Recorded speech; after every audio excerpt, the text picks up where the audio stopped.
माँ, माँ। अरे क्या माँ माँ कर रहा है? बकरी का बच्चा है क्या?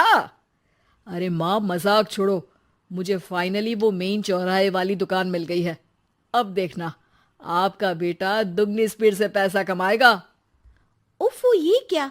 मेरी ऑनलाइन मेकअप क्लास चल रही है। इतनी जोर से क्यों बोल रहे हो आप दोनों? अरे मेरी धर्म पत्नी जी, मेकअप क्लास बाद में करना। वो चौराहे वाली दुकान मिल गई है हमको। अरे वाह! रुको, मैं अपनी माँ को फोन लगाकर बता देती हूँ। अरे मैं भी अपने रिश्तेदारों को बता देती हूँ। कितनी खुशी की बात है। हाँ हाँ, मैं भी अपने दोस्तों को बता देता हूँ। 1 हफ्ते बाद रजिस्ट्री है। बस, घर में खुशी का मौका था। उन तीनों ने अपने अपने फोन उठाए और लोगों में बात फैलाना शुरू कर दिया। और रही सही कसर, श्वेता बहू ने अपने पड़ोस में सबको बताकर कर दी। अरे वर्मा आंटी, अब हम भी जल्दी कार ले लेंगे।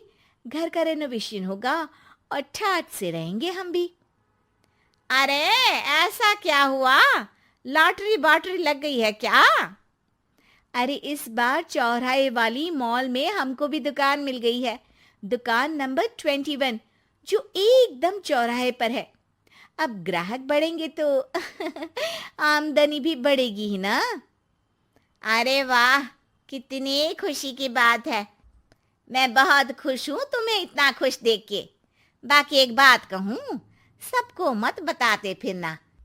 किसी की नजर लग जाएगी तो खुशी की खबर वापस लौट जाएगी। हैं? ऐसे थोड़ी ना होता है। अब डरा रही हो। अरे सही कह रही हूँ। काली नजर कहते हैं इस चीज को, जब आप किसी को कुछ बताओ और वो काम बिगड़ जाए। अरे लेकिन मैं तो। तुमने सबको बता दिया ना? हाँ, फोन लगा लगा के। अब बच के रहना। काली नजर बड़ी खतरनाक होती है। श्वेता इतनी खुश रहती है कि वो वर्मा आंटी की बात पर ध्यान ही नहीं देती, जबकि पड़ोस में और भी लोगों से खुशी की खबर शेयर करती रहती है। अगले दिन राजेश बहुत दुखी होकर घर आता है। अरे बेटा, क्या हुआ? मुंह क्यों सूजा हुआ है? मधुमक्खी ने काट लिया क्या? माँ, वो दुकान किसी और के पास चली गई। किसी ने ज्यादा भाव लगा दिया। अरे पर बात तो आपसे हुई थी ना उस दुकान वाले की। हाँ, आज मैं टोकन अमाउंट देने गया था, तब मुझे पता चला। कोई आकर सुबह मुझसे पहले ही ज्यादा अमाउंट दे गया। हम्म, काली नजर। क्या? क्या कहा? वर्मा आंटी ने समझाया था कि किसी को बताना मत, वरना काली नजर लग जाएगी। अच्छा, तुम्हें उनकी बात मान लेनी चाहिए थी। उनकी बात मान लेती, लेकिन उसके पहले ही सबको बता चुके थे ना हम तीनों। अरे अगली बार से ध्यान रखेंगे। कोई भी नई चीज होगी तो किसी को नहीं बताएंगे। तीनों कुछ दिन ऐसे ही रहते हैं, पर एक दिन श्वेता को एक मेल आता है। राजेश, मेरा ऑनलाइन मेकअप कोर्स कंप्लीट हो गया। अब मैं खुद का पार्लर खोल सकती हूँ। अरे वाह, अपने मोहल्ले में ही खोलते हैं। ये जो घर के सामने दुकान है ना, वहीं। हाँ, यहाँ सस्ती भी मिल जाएगी। अगले दिन श्वेता वर्मा आंटी के पास जाती है, मिठाई का डब्बा लेकर। अरे आओ आओ, कैसे आना हुआ? जोर से नहीं बोलूंगी। वो सामने वाली दुकान है ना, वहां मैं अपनी पार्लर की दुकान खोलने वाली हूँ। उसकी मिठाई है। अरे वाह, बहुत बधाई हो तुमको। हाँ, मैं कमाने लगूंगी तो राजेश पर पूरे घर का बोझ नहीं रहेगा ना आंटी जी। ये तो है। पर ये बता कि तूने ये बात किसी और को तो नहीं बताई ना? अरे नहीं नहीं, पिछली बार गलती कर दी थी। काली नजर लगी किसी की और राजेश के हाथ से वो दुकान चली गई थी। सबको मत बताना। चलो मैं चलती हूँ, कल दुकान की बात करने भी तो जाना है। अगले दिन श्वेता दुकान के लिए मालिक से बात करने जाती है। अरे लेकिन दुकान तो हम कल रात को ही किसी को दे चुके हैं। कल ही? हाँ, कल ही। 2 दिन बाद कोई यहाँ पार्लर भी खोल लेगा। अब कहीं और दुकान देख लीजिए। अरे पर हमको भी तो पार्लर ही खोलना था। हाँ भाई, एक ही दुकान है, आधी आधी तो नहीं दे सकता ना मैं। राजेश और श्वेता घर पर हताश होकर आ जाते हैं। इस बार तो किसी को बताया भी नहीं था, अब किसकी काली नजर लग सकती है?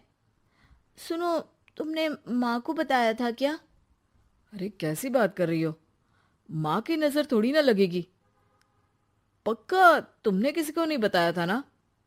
सिर्फ वर्मा आंटी को बताया था, उन्होंने ही मुझे किसी को नहीं बताने को कहा। अरे यार, तुम भी सही हो। मेरी माँ को नहीं बताने को कह रही हो, पर वर्मा आंटी को बताना तुम्हें जरूरी लगा। अरे वर्मा आंटी ने ही तो काली नजर के बारे में बताया था ना, वो हमेशा हमारा भला ही तो चाहती है। मेरी माँ भी हमारा भला ही चाहती है। अरे पर चिल्ला क्यों रहे हो? बात नहीं कर सकते क्या आराम से? नहीं आता वो आराम से बात करना, और करना भी नहीं चाहता हूं मैं। दुकान जाने का दुख गुस्से में बदल गया था और राजेश और श्वेता में बात बंद हो गई थी। 2 दिन बाद मोहल्ले में पार्लर का इनॉग्रेशन हुआ, जिसमें मोहल्ले के सभी लोगों को बुलाया गया, पर श्वेता, राजेश और माँ नहीं जाते। माँ, अंदर आ जाओ, क्या देख रही हो? अरे नया पार्लर देख रही हूं अपने आंगन से। देखो, माँ को दूसरे का सुख देखने में कितना मजा आ रहा है, मेरा दुख नहीं दिख रहा इन्हें। यह मेरा पार्लर भी तो हो सकता था। अरे चुप रहो यार, हर बात में लड़ाई क्यों ढूंढ रही हो? राजेश और श्वेता फिर बहस करने लगते थे। तभी माँ ने दोनों को बाहर बुलाया। अरे जरा देखो तो, दुकान चलाने वाले का बोर्ड पर नाम क्या लिखा है? श्रुति वर्मा। गाड़ी निकाले बेटा, हमें कहीं जाना है। काली नजर का इलाज कराने? राजेश अपनी बाइक निकालता है। तीनों ट्रिपलिंग कर रहे हैं।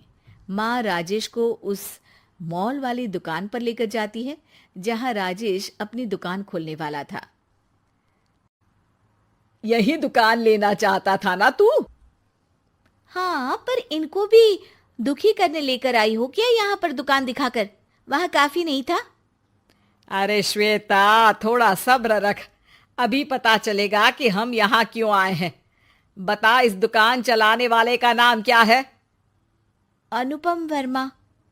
कुछ समझ में आया? वो दुकान वाली श्रुति वर्मा, ये दुकान वाला अनुपम वर्मा, और हमारे पड़ोस में हमने उस दुकानों के बारे में बताया किसको था? अब वर्मा आंटी को।